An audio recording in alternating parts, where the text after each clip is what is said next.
Hey everyone, how's it going today? My name is Matt Jarbo. This is Three Buck Theater, and one of the worst movies to come out in the past couple years, and it's a big thing for me to say that a movie is bad, but I think we all can agree that 2015's Fantastic Four or Fan4Stick is an absolute unmitigated dumpster fire. It is just a terrible movie that should never have happened, but you know that it was Fox trying to capitalize on the Fantastic Four brand before the rights reverted back to Marvel, and they wanted to get in on some of that sweet, sweet comic book money action.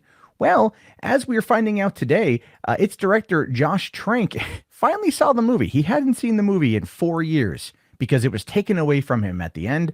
Some people believe with good reason, but he's finally talking about it on Letterboxd, and he reviewed the movie, and we're going to talk about that. But I think before we dive into what went wrong or what his review is, we need to go back and look to see what went wrong. And that takes us back here to this Hollywood Reporter article from August 12th, 2015, where it says Fantastic Four blame game. The director Josh Trank squares off over on-set chaos. So it says days before Fantastic Four opened, Josh Trank sent an email to some members of the cast and crew saying he was proud of the film, which he wrote was 99% better than the comic book movies ever made. One cast member wrote back, "I don't think so." Maybe if Trank had left it at that, Hollywood insiders and fan websites could have played their own parlor games to who was at fault for the colossal failure, and Fantastic Four would have faded into the history books like John Carter and other bombs before it.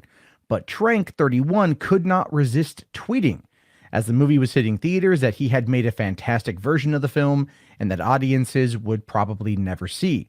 Though Trank quickly deleted it, his public disavowal of the film at such a key moment enraged 20th Century Fox executives and stirred the pot that had begun to bubble when the director was dropped by Lucasfilm from a Star Wars standalone film at the end of April, prompting the Hollywood Reporter to say that one of the causes of his erratic behavior on the set of Fantastic Four. Now, insiders say the film situation was way worse than previously revealed.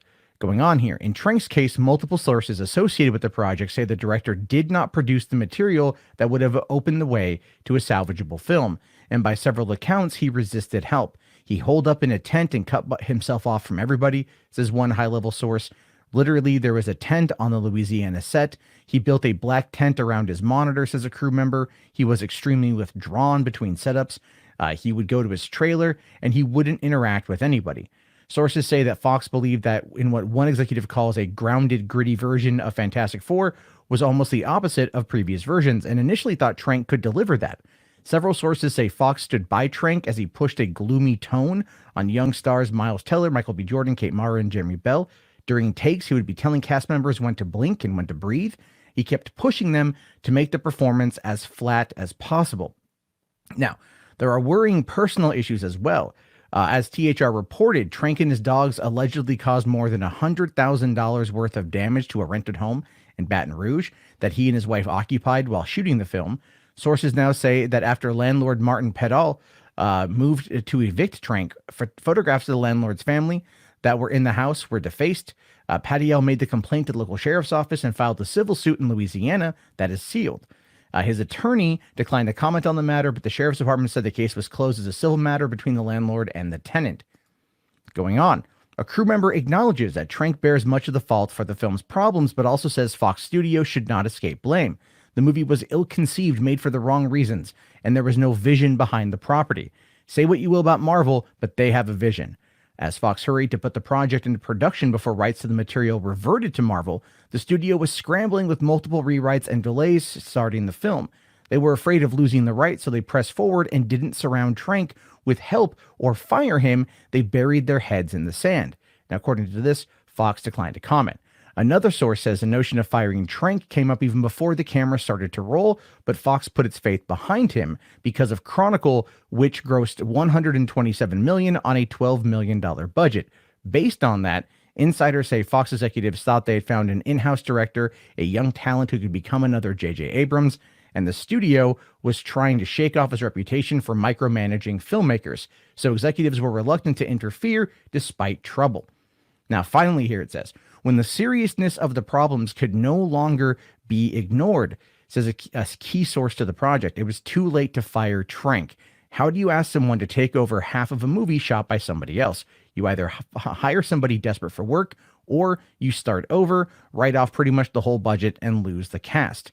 As filming wound towards an unhappy close, the studio and producer Simon Kinberg and Hutch Parker engaged in last-minute scramble to come up with an ending. While some of the cast not fully available at that point, and Kinberg juggling X-Men Apocalypse and Star Wars, a lot of material was shot with doubles, and the production moved to LA to film scenes with Teller against green screen. It was chaos, says a crew member, adding that Trank was still in attendance but neutralized by a committee, says another source, that they put together a dream team, including writer and World War Z veteran Drew Goddard, to rescue the movie. Whether the final version of the film is better or worse than what Trank put together is a matter of opinion. But the consensus is clearly that neither one was good. And I mean, come on, we know that, right? We know how bad that movie turned out. It was a movie that should have never existed. And Trank, well, he bombed hard. He bombed super, super hard. And as a result of bombing that hard, he ended up killing his entire career. We haven't heard anything out of him in 4 years until just 2 days ago, when this popped up over on Letterboxd, where he reviewed his own movie and he gave it 2 stars. This is what he says. FANT4STICK, huh? Okay, first of all, I thought it would be great if I searched FF 2015 and the shit wasn't even on here. I kind of was hoping it wasn't, but it was, and I'm here anyway. Where to begin? The movie is all right. I was expecting it to be much worse than it was. I literally haven't seen it since like 2 weeks before it came out, and I was in a heavily effing traumatized state of mind. Why? Well, I'll save that for another time. Anyway, movie review.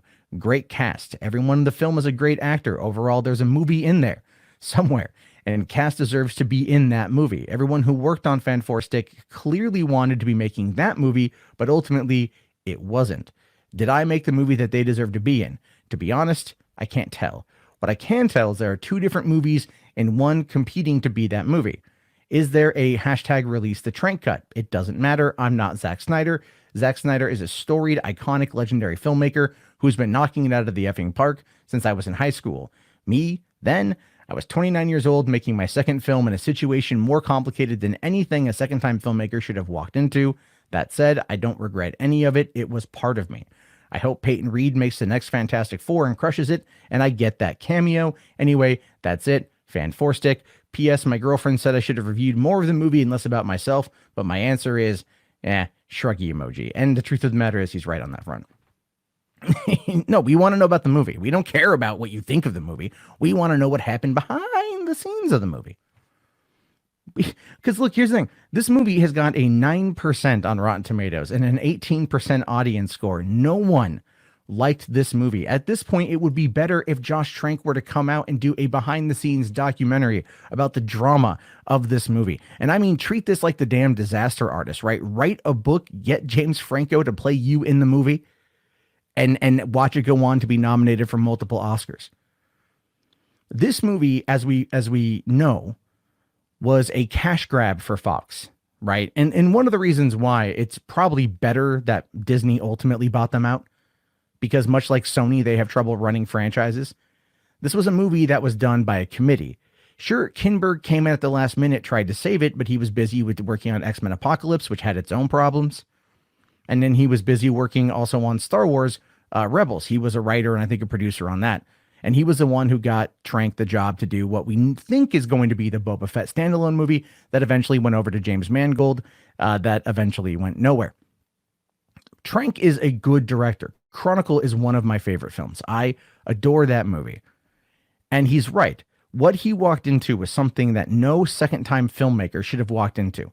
A 29-year-old dude without the experience of Hollywood to go into that kind of situation where a studio was wanting to push a movie through just to keep the rights, just to get in on it when the MCU levels were like, we're talking 2015, so we're just past Age of Ultron, where phase 2 had just, phase 2 was just ending, and they wanted to capitalize on that.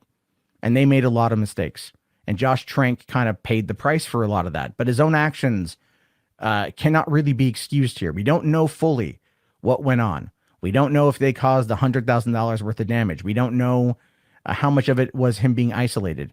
But I think if Trank really wants this to be out there, if he's really done with Hollywood, because again, we haven't seen him in a while, perhaps now would be the time to write that story, to tell that story, so fans have a fundamental understanding of what went wrong. And I think you'd be amazed at how many people would be somewhat understanding about it. They would look at the situation as a whole, because you can read that Hollywood Reporter article and go, yeah, no, there were issues there. There were definite issues there. There were problems there. They had those issues. And we could tell what Fox was up to. We could tell what Fox was doing, and they kind of dumped it all on Josh Trank. And he caught a lot of crap for that tweet that came out the day before the movie did.